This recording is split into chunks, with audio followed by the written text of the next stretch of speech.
Non veg తినే వాళ్ళలో ఈ ప్రాబ్లమ్ చాలా తక్కువగా ఉంటుందనుకుంటా.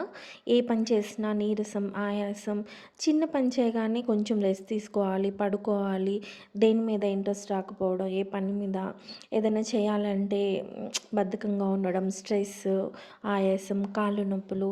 ఈ మధ్య తెలుసా మతిమరుపు కూడా వచ్చేస్తుంది. టీలో వేయాల్సిన టీ పౌడర్ కర్రీలో వేయబోతున్నాను. ఇలా చాలా జరిగాయనుకోండి. ఏంటి ఇదంతా అని ఒకసారి టెస్ట్ చేయించుకుంటే మొత్తం టెస్ట్ చేసేసి బి12 డెఫిషియన్సీ అన్నారు. బి12 డెఫిషియన్సీ అంటే అదేదో చిన్నదనుకోకండి. ఎక్కువైతే మాత్రం కోమాలకు కూడా వెళ్ళిపోతారంట. అంత ప్రాబ్లమ్ ఫేస్ చేయాలి దీనివల్ల. సో ఎలా తగ్గించుకోవాలి అని అంటే నాన్ వెజ్ ఎక్కువ తినాలి రెగ్యులర్గా. వీక్లీ 2 టైమ్స్ అయినా తినాలి.